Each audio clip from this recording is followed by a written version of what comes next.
கர்த்தருடைய பரிசுத்த நாமத்துக்கு மகிழ்ந்ததாக. சிலுவை நல்ல ஒளி திருமணமாக இந்த கிருபை நேரத்திலே உங்களை யாவரையும் நான் சந்திப்பதிலே மிகுந்த மன மகிழ்ச்சி அடைகிறேன். தொடர்ந்து அடியனுக்காகவும் ஒளியங்களுக்காகவும் உங்களுடைய தனிப்பட்ட ஜெபத்திலே யாவரும் ஜெபித்துக் கொள்ளும்படி உங்கள் அன்போடு கூட நான் வேண்டிக் கொள்கிறேன். திக்கெட்ட ஏழை ஜனங்கள் மத்தியிலே ஒழித்து செய்வதனாலே உங்களுடைய ஜெபங்கள் அதிகமாக தேவைப்படுகிறது. இந்த ஒழித்தோடு இணைந்திருக்கிற எல்லாருக்காகவும் உங்களுடைய ஜெபியத்திலே வைத்துக் கொள்ளும்படி அவங்களோட அன்போடு கூட நான் வேண்டிக் கொள்கிறேன். சிலுவை நல்ல ஒளி திருமணமாக இந்த கிருபை நேரத்திலே உங்களை யாவரையும் நான் சந்திப்பதிலே மிகுந்த மன மகிழ்ச்சி அடைகிறேன். தொடர்ந்து அடியனுக்காகவும் ஊழியங்களுக்காகவும் உங்களுடைய தனிப்பட்ட விதத்திலே நீங்கள் யாவரும் ஜெபித்துக் கொள்ளும்படி உங்கள் அன்போடு கூட நான் வேண்டிக் கொள்கிறேன். இப்பொழுது ஒரு விஷய தலைகளை தாழ்த்தி நாம் ஜெபிக்கலாம். பரிசுத்த நல்ல தகப்பனே, மனுஷ முகத்தை பார்க்கிறான், இதயத்தை பார்க்க தேவனாக இருக்கிறப்பா, இப்படி உங்களுடைய வார்த்தையை நாங்கள் தியானிக்கலே அடியனை மறைத்து நீர் வெளிப்படுவீராக.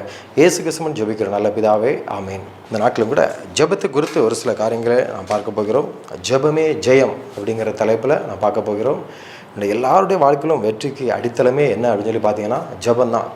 ஜெபிக்கிற ஒரு மனிதனை கர்த்தர் நினைச்சார், அளவில்லாமல் உயர்த்தி ஆசீர்வதிக்கிறார். எனவே நம்முடைய வாழ்க்கையில் உயர்வதற்கு ஒரு பெரிய ஒரு அஸ்திபாரமே என்னதான், அடிப்படையே கிறிஸ்தவ வாழ்க்கையில் அடிப்படையே ஜெபந்தான். நம்முடைய வாழ்க்கையில் ஒரு மனுஷனை உயர்த்துவதற்கும் ஆசீர்வதிப்போம், நம்முடைய குடும்பங்கள் பிள்ளைகள் எல்லாத்தையும் கர்த்தர் ஆசீர்வதிக்கும், பிரிந்து போன குடும்பங்கள் எல்லாம் சேர்வதற்கும், திருமணம் ஆகாதவருக்கு திருமணம் நடப்பதற்கும், இன்றைக்கி எல்லாத்துக்குமே அடிப்படை என்னதான் ஜெபந்தான். எனவே இந்த நாட்களும் கூட ஜெபத்தை குறித்து ஒரு சில காரியங்கள் நாம் பார்க்க போகிறோம். ஜெபமே நம்முடைய வாழ்க்கையை பெரிய பெரிய அற்புதமான ஆச்சரியமான மகத்துவமான காரியங்களை செய்ய அது வல்லமையில் தான் இருக்கிறது. நம்முடைய பாவத்தில் இருக்கலாம், அநேக சாபக்கட்டுகள் இருக்கலாம், பிலிசுனிய மாந்திரிகமான அசுத்தாவின் பிடியில் இருக்கலாம்.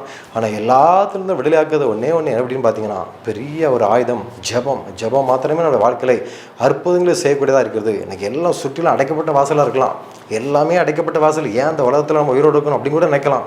ஆனால் ஆண்டு திறந்த வாசலை உனக்கு வைத்திருக்கிறேன், ஒருவனதை போட்ட மாட்டான் என்று கர்த்தர் சொல்கிறார். இப்படிப்பட்ட திறந்த வாசல்களையும் அநேக விதமான நன்மையான ஈவுகளையும் பரத்திலிருந்து தருவதற்கு நாம் என்ன செய்ய வேண்டுமாம்? ஜெபம் மாத்திரமே ஒரு பெரிய ஆயுதமாக இருக்கிறது.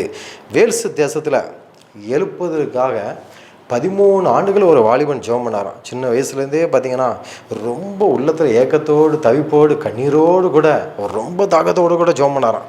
யாருக்குமே ஆனால் தெரியாது, தனிமையாக இருந்து ஜெபம் பண்ணிகிட்டே இருந்தான். இருத்தை கிழிக்கத்தக்கதாக அந்தளவுக்கு பயங்கர பாரத்தோடு ஊக்கத்தோடு கூட, ஆண்டவரே எங்களுடைய தேசத்தில் ஒரு எழுப்பில் தாங்க ஆண்டவரே, எங்களுடைய ஜனங்கள் மத்தியில் ஒரு எழுப்பில் தாங்க ஆண்டவரே, ஒரு பெரிய எழுப்பில் எங்களுடைய தேசத்தில் தாங்க ஆண்டவர்னு சொல்லி அந்த தேசத்துக்காக 1 ஆண்டு 2 ஆண்டு இல்லைங்க 13 ஆண்டுகள் அவர் போராடி ஜெபம் பண்ணாராம். அந்த ஜெபத்தின் மிகுதியாக என்ன நடந்ததுன்னு பார்த்தீங்கன்னா, அந்த தேசமே ஒரு பெரிய எழுப்பில் கண்டது.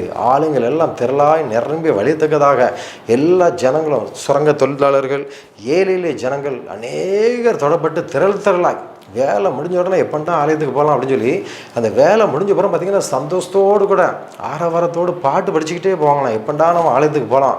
அந்தளவுக்கு ஒரு வாஞ்சியோடு கூட ஒரு பெரிய எழுப்பில் கத்தர் எல்லாருடைய இதயத்துக்குள்ளும் அந்த எழுப்பில் கத்தர் கொடுத்தாராம். நம்ம ஆண்டரை தேடணும் அப்படிப்பட்ட ஒரு உணர்வுள்ள இதயத்தை கத்தர் கொடுத்தாராம். காரணம் பாருங்கள், ஒரே ஒரு மனிதனுடைய ஒரு ஜெபத்தின் நிமித்தமாக அந்த அளவுக்கு அர்ப்பணம் இருந்தார். அந்த மனிதர் யாருன்னு பார்த்தீங்கன்னா ஈவான் ராபர்ட்ஸ்.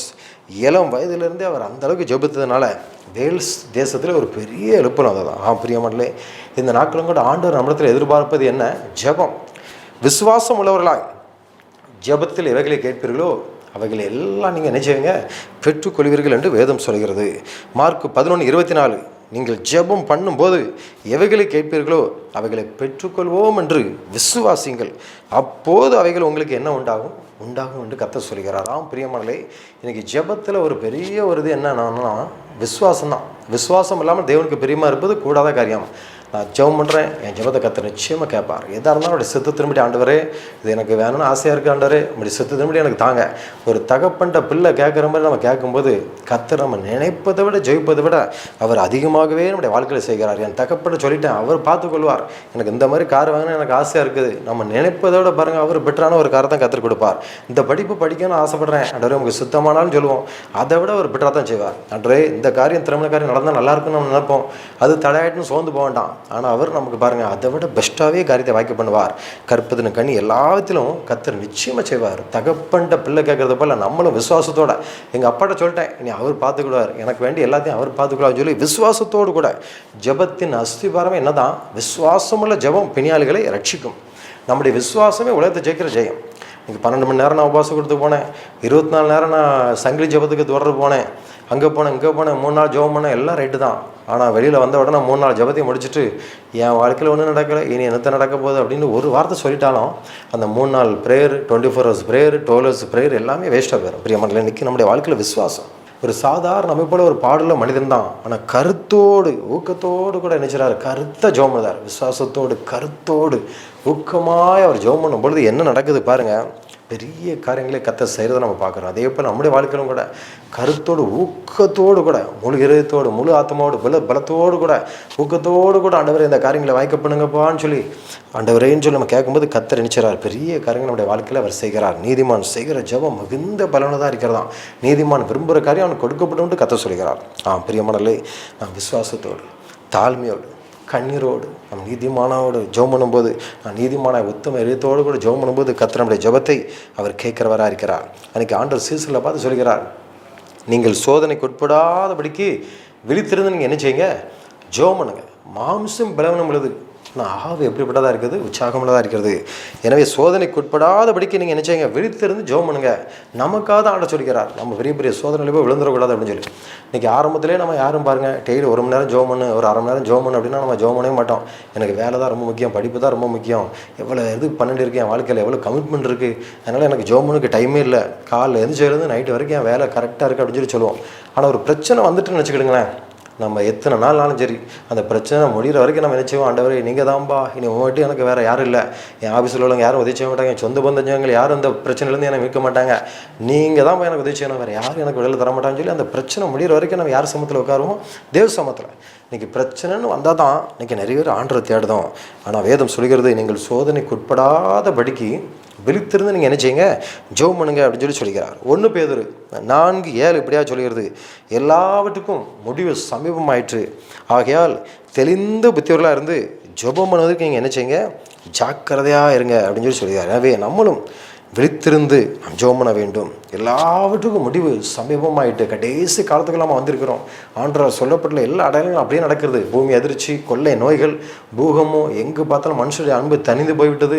கடைசி காலத்துக்கு நம்ம வந்திருக்கிறோம். ஆனால் நம்ம என்ன செய்யணும், விழித்திருந்து ஜெபம் பண்ணணும், சோதனைக்கு உட்படாதபடிக்கு. ஏன்னா கடைசியில் நம்ம ஆண்டரை பற்றி பெருமையாக சொல்லிட்டு, நான் ஆண்டுக்காக அவ்வளோ செஞ்சேன் இவ்வளோ செஞ்சேன்னு சொல்லிட்டு கடைசியில் நம்ம நரகத்தை நோக்கி ஓடக்கூடாது.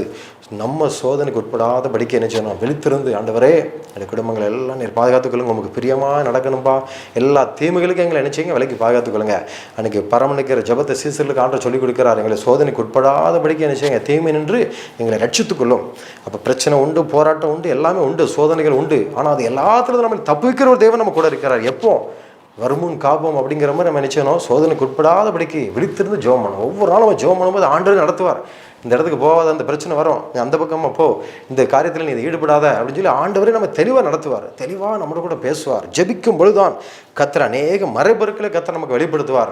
இப்படி நடக்கும் காரியம் அப்படின்னு சொல்லி எல்லாத்தையும் நடத்துவார். திருமண காரியமாக, எப்பேற்பட்ட வேலையாக, படிப்பாக, எதாக இருந்தாலும் நம்ம தேவ சமூகத்தில் காத்திருந்துங்க பொழுதுதான் கர்த்தர் எல்லாதவன தீமைகளுக்கும் நம்மளை தப்பிக்க வல்லவராக இருக்கிறார். எனவே சோதனைக்கு உட்படாதபடிக்கு நாம் என்ன செய்ய வேண்டும், ஜெபிக்க வேண்டும். அடுத்ததாக நாம் இடைவிடாமல் நம்ம என்ன செய்யணும், ஜெபம் பண்ணணும். ஏதோ ஜெபம் ஒரு நாள் மட்டும் பண்ணியாச்சு போதும் அப்படின்னு சொல்லி நம்ம இல்லாதபடி இடைவிடாமல் நம்ம ஜெபம் பண்ணணும். விடாமல் ஒரு காரியம் நடக்கிற வரைக்கும் நம்ம காலையில், மதியம், நைட்டு, அந்தி சந்து மத்தியான வேலையிலும் நான் ஆண்டை நோக்கி முறையிடுவேன் என்று வேதம் சொல்கிறபடி இன்றைக்கும் பாருங்கள், புறமத்தை சேர்ந்தவங்களே அவ்வளோ தூரம் ஆண்டுக்காக டைமை கொடுக்குறாங்க. எவ்வளோ பெரிய வேலையில் ஒரு தடவை பார்த்திங்கன்னா, ஒரு இஸ்லாம் சகோதரர் கடைக்கு நான் போயிருந்தேன். வியாபாரத்துக்கு அவ்வளோ கூட்டம் வந்து நிற்குது. ஆனால் பாருங்கள், இது தொழுகை டைம். இந்த டைமில் எவ்வளோ பெரிய வியாபாரமும் எனக்கு வேண்டாம், தயவுசெய்து நீங்கள் போய்ட்டு பெற வாங்க, உங்களுக்கு பொருள் எதுவும் வேணும்னா பெற வாங்க, இல்லைனாலும் எனக்கு பரவாயில்ல, முதல்ல நீங்கள் விடுங்க அப்படின்னு சொல்லிட்டு வேகமாக கடைக்கில் ஒரு 5 பேர் இருக்கிறாங்க. வேகமாக சட்டரை க்ளோஸ் பண்ணுறாங்க. கேட்டால் நாங்கள் தொழுகை பண்ண போகிறோம் அப்படின்னு சொல்லி சொல்கிறாங்க. பிரியமானவர்களே, எந்த அளவுக்கு பாருங்கள், ஜெபத்தில் நான் மாதத்துக்கு ஒரு நாள் அங்கே போய் தான் ஜெபம் பண்ணுவேன், எங்கே போய் தான் ஜெபம் பண்ணுவேன் அப்படிங்கிறது இல்லை. இது கடைசி காலம், ஆவியானுடைய காலமாக இருக்குது. ஆவியானவர் எப்பப்போலாம் நம்ம உலகத்தில் ஏவுதாரோ, யாரெல்லாம் நமக்கு வெளிப்படுத்துகிறாரோ அவங்களுக்காக நம்ம என்ன செய்யணும், ஜெபிக்க வேண்டும், இடைவிடாமல் ஜெபிக்க வேண்டும் என்று 1 தெசலோனிக்கேயர் 5:17 சொல்கிறது. கொலோசியர் 4:2 அப்படியாக சொல்கிறது. நம்ம இடைவிடாமல் ஜெபம். ஜெபத்தில் நம்ம சோர்ந்து போயிடவே கூடாது. வாரத்துக்கு ஒரு நாள் மட்டும் ப்ரேயர் பண்ணால் போதும். மாதத்துக்கு ஒரு நாள் மட்டும் அங்கே போய் காணிக்க மொத்தமாக கொடுத்துட்டு ப்ரேயர் பண்ணிட்டு வந்தால் போதும். ஒரு இடத்துல நமக்காக அவங்க ஜெபம் பண்ணுறாங்க, இவங்க ஜெபம் பண்ணுறாங்க அப்படிங்கிறது இல்லை. நம்ம இடைவிடாமல் நம்ம ஜெபித்து கொண்டே இருக்க வேண்டும். எப்பொழுதும் ஆண்டவரை நினைச்சோம், ஆண்டோடு கூட நெருங்கி இருக்க வேண்டும். அடுத்ததாக பாருங்கள், முதலாவது பார்த்தோம், சோர்ந்து போகாமல் நம்ம என்ன செய்யணும், சோதனைக்கு உட்படாதபடிக்கு நீங்கள் என்ன செய்யுங்க, விழித்திருந்து ஜெபம் பண்ணுங்க, சோதனைக்கு உட்படாதபடிக்கு. 2வது, இடைவிடாமல் நம்ம ஜெபிக்க வேண்டும் சொல்லி பார்க்குறோம். 3வது ஒரு காரியத்தை நான் பார்க்க போகிறோம், ஜெபத்தில் சோர்ந்து போகாமல் ஜெபிக்கணுமா. என்னடா அது இத்தனை வருஷம் ஆச்சு, இத்தனை மாதம் ஆச்சு, திருமணத்துக்காக ஜெபம் பண்ணுறோம், ஒரு வேலைக்காக ஜெபம் பண்ணுறோம், ஒரு வீட்டுக்காக ஜெபம் பண்ணுறோம், இவ்வளோ நாள் ஆச்சு ஒன்றுமே நடக்கலையே, இவ்வளோ மாதம் ஆச்சு ஒன்றுமே நடக்கலை அப்படின்னு சொல்லி ஜெபத்தில் மட்டும் நம்ம இணைஞ்சிடக்கூடாது, சோர்ந்து போயிடவே கூடாது. ஒரு விதவை பாருங்கள், ஒரு நாள் ஒரு நியாயசாஸ்திரிகிட்ட போகிறாங்க. மிகுந்த கடினமான ஒரு மனுஷன், பெரிய பெரிய ஆட்கள் வந்து கூட்டா கூட நிஜ மாட்டான், லேசில் போக மாட்டான். இது ஒரு விதவை தாய். போய் ஒவ்வொரு நாளும் என் பக்கத்து இருக்கார எங்கூட சண்டை போட தான் வந்து பிரச்சனையை தீர்த்து வைங்கன்னு சொல்லி அந்த அம்மா போய் கேட்குறாங்க. இவன் கண்டுக்கிடவே மாட்டுக்கான். கடைசியில் இந்த அம்மாவும் அதுக்காக விடாமல் போய் அவன்கிட்ட போய் கேட்குறாங்க, எனக்கு உதவி செய்யுங்க, வந்து பேசுங்கன்னு. கடின இருதயம் உள்ள ஒரு மனுஷன். ஆனால் அவனும் கடைசியில் சரி இந்த அம்மாவுக்காக நம்ம போவோமே அப்படின்னு சொல்லி பேசி அந்த பஞ்சாயத்தை அவன் தீர்த்து வைக்கிறான். பிரியமணலே, ஒரு அநியாயக்காரன் கடின இருதயம் உள்ள ஒரு மனுஷனே அந்தளவுக்கு மனம் இறங்கும் பொழுது நம்முடைய ஆண்டவர் இறக்கமுள்ள தேவன், மனந்திருக்குமுடைய தேவன், அவர் அன்புள்ள தேவன், அவர் நாம் பாவிகளாக இருக்கலே சிறுவில் நமக்காக ஜீவனே கொடுத்த ஆண்டவர், அவர் இன்றைக்கும் உயிரோடு கூட இருக்கிறார். அப்படிப்பட்ட தேவன், அவர் இறக்கும் பாராட்டுகிற தேவனாக இருக்கிறாராம். எனவே திருமணம் நடக்கலை, இனி நான் ஆலயத்துக்கு போக மாட்டேன், ஜெபம் பண்ண மாட்டேன் அப்படின்னு சொல்லி நம்ம ஒதுங்கிடக்கூடாது.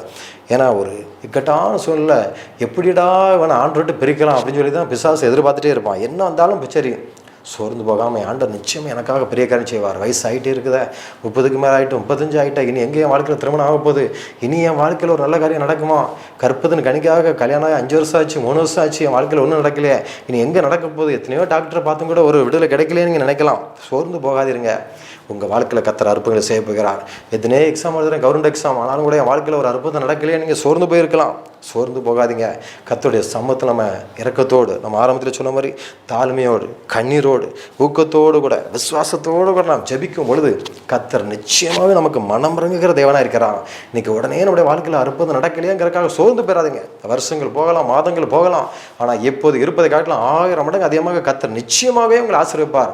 அவர் கொடுத்த வாக்குத்தத்தங்களை எல்லாத்தையும் நிச்சயமாக நிறைவேற்றுவார். எனவே வானம் பூமி ஒளிந்து போனாலும் அவருடைய வார்த்தை ஒரு நாள் மாறாது. அவருடைய வாக்குத்தத்தத்தை பிடிச்சு ஜெபம் பண்ணிக்கிட்டே இருங்க. ஆண்டவரே என்னை உயர்த்துங்க, என்னை ஆசீர்வதிங்க. மனுஷனுடைய வார்த்தை நம்மளை துக்கப்படுத்தும், காயப்படுத்தும், வேதனைப்படுத்தும். ஆனால் ஆண்டுடைய வார்த்தை நம்மளை உயிர்ப்பிக்கும். நிச்சயமாக என்ன ஆண்டவர் உயர்த்துவார். இன்னைக்கு எல்லாரும் என்ன தூசிங்க, என்னென்ன பேசணுமோ பேசுங்க, எல்லாம் போலாமல் என்னன்னாலும் பண்ணுங்க, கேஸ் போடுறீங்களா போடுங்க, என்னன்னாலும் பண்ணுங்க. ஆனால் ஒரு நாள் வரும், கர்த்தரை நிச்சயமாக உயர்த்துவார். அவர் கொடுத்த வாக்கு எனக்கு நிறைவேறும். யோசிப்பை பாருங்க, ஜெயிலுகளை கொண்டு தள்ளுறாங்க, ஆழமான குழியில் கொண்டு போடுறாங்க, அவனுக்கு பிரச்சனைகள், அவ்வளோ பிரச்சனைகள். ஆனால் ஆண்டவர் கொடுத்த வாக்கு ஒரு நாள் நிறைவேறுது. தானியேலை சிங்க கேபியில் கொண்டு போடுறாங்க, ஆனாலும் ஆண்டவர் பாருங்க அங்கேயும் அவனை பாதுகாத்து வைக்கிறார். அதே போல் இன்றைக்கி உங்களுடைய பிரச்சனைகளை பார்த்து சோர்ந்து போக வேண்டாம். ஏன் என் வாழ்க்கையில் ஆண்டவர் உறுதியாக பிடிச்சிருக்கிறேன், உண்மையாக இருக்கிறேன், உத்தமாக இருக்கிறேன், என் வாழ்க்கையில் ஒரு அற்புதம் நடக்கலையேன்னு சொல்லி சோர்ந்து போக வேண்டாம். பிரச்சனைகள் மத்தியில், பாடுகள் மத்தியில் கர்த்தர் உங்களை பல மடங்கு ஆசீர்வதித்து உயர்த்த போகிறார். எனவே சோதனைக்கு உட்படாபடிக்கு விழித்திருந்து ஜெபம் பண்ணுங்க, இடைவிடாமல் ஜெபம் பண்ணுங்க, சோர்ந்து போகாமல் ஜெபம் பண்ணுங்க. கர்த்தர் நிச்சயமாக உங்களை வாழ்க்கையில் பெரிய காரியங்கள் செய்ய போகிறார். நாம் தாழ்மையோடு, கண்ணீரோடு, ஊக்கத்தோடு, விசுவாசத்தோடு நம்ம ஜெபம் பண்ணும்போது கர்த்தருடைய ஜெபத்தை அவர் அங்கீகரிக்கிற தேவனாக இருக்கிறார். இன்றைக்கும் இதை பார்த்துக்கொண்டு உங்களுடைய வாழ்க்கையிலும் கூட எப்பேற்பட்ட பிரச்சனையாக இருந்தாலும் விசுவாசத்தோடு ஜெபம் பண்ணுங்க. கர்த்தர் நிச்சயமாக எல்லாத்தையும் அவர் மாற பண்ண போகிறார். நாம் ஜெபிக்கலாம். பரிசுத்த நல்ல தகப்பனே, ஜெபமே உங்களுடைய வாழ்க்கையில் அற்புதத்தை கொண்டு வரை நாங்கள் பார்க்கிறோமப்பா. ஜெபமே ஜெயம் என்று நாங்கள் பார்க்கிறோம். இன்றைக்கு இதை பார்த்துக்கொண்டு ஒவ்வொரு வாழ்க்கையிலும் திருமணத்துக்காக ஜெபித்து கொண்டிருக்கலாம், ஒரு அற்புதம் நடப்பதாக. கற்பதன் எண்ணிக்கையாக திருமணமாக எத்தனை வருடம் ஆயிட்டேன்னு சொல்லி சோர்ந்து போயிருக்கலாம், இன்றைக்கு ஒரு அற்புதம் நடப்பதாக. நல்ல ஒரு வேலை இல்லையேன்னு சொல்லி மனம் சோர்ந்து போயிருக்கலாம், இன்றைக்கு ஒரு அற்புதம் நடப்பதாக. ஆண்டவரே, இதை பார்த்து கொண்டிருக்கிற ஒவ்வொரு வாழ்க்கையிலும் எல்லா பிலிசுனை, மாந்திரிக, அசுத்தாவின் கட்டுகள் எல்லாம் தெரிவிக்கப்படுவதாக. இயேசுவின் நாமத்தில் வெளியேறுவதாக. வியாதிகள், பலவீனங்கள், போராட்டங்கள் எல்லாம் மாறுவதாக. ஆண்டவரே, கோர்ட்டு கேஸில் அநேக வருடங்களாக எனக்காக அப்படி கேஸ் நடக்கிறது முடியும்னு சொல்லி கண்ணீரோடு பார்த்து கொண்டிருக்கலாமாப்பா. இன்னைக்கு ஆண்டவர் உனக்காக நான் யுத்தம் பண்ணுவேன், உனக்காக வழக்காடுவேன்கிற வார்த்தைகளுக்காக ஸ்தோத்திரிக்கிறோம். ஒவ்வொரு வாழ்க்கையிலும் கத்து நீங்கள் பெரிய காரியங்களை செய்ய போறதுக்காக ஸ்தோத்திரிக்கிறோமாப்பா. என்னை நோக்கி கூப்பிடு, நான் உனக்கு உத்தரவு கொடுத்து நீ அறியாத உனக்கு எட்டாவான பெரிய காரியங்களை அறிவிப்பேன் வார்த்தைப்படி. இதை பார்த்து கொண்டிருக்கிற ஒவ்வொரு வாழ்க்கையில் இன்றைக்கு சிறையிருப்புகள் மாறுவதாக, போராட்டங்கள் மாறுவதாக. ஆண்டவர், இதை பார்த்து கொண்டுகிட்டு எல்லாருடைய வாழ்க்கையிலும் யார் யார் என்னென்ன தேவைகளுக்காக ஜெபிக்கிறாங்களோ நீர் ஆசீர்வதிங்க, படிப்பை ஆசீர்வதிங்க, எதிர்கால வாழ்க்கை ஆசீர்வதிங்க. இன்றைக்கு ஒரு அற்புதம் நடப்பதாக. தாழ்மையோடு, கண்ணீரோடு, விசுவாசத்தோடு நாங்கள் ஜெபிக்க எங்களுக்கு உதவி செய்யுங்கப்பா. சோர்ந்து போகாமல் நாங்கள் ஊக்கத்தோடு ஜெபம் எங்களுக்கு உதவி செய்யுங்க. ஆண்டவரே, சோத்திரிக்கிறோமப்பா. இடைவிடாமல் நாங்கள் ஜெபம் எங்களுக்கு உதவி செய்யுங்கப்பா. நீங்கள் அப்படியே செய்ய போறதுக்காக சோத்திரிக்கிறோம். இயேசு கிறிஸ்துவின் ஜெபிக்கிறோம் நல்ல பிதாவே, ஆமீன். கர்த்தர் தாமே உங்கள் ஒவ்வொருவரையும் ஆசீர்வதிப்பாராக. ஆமீன்.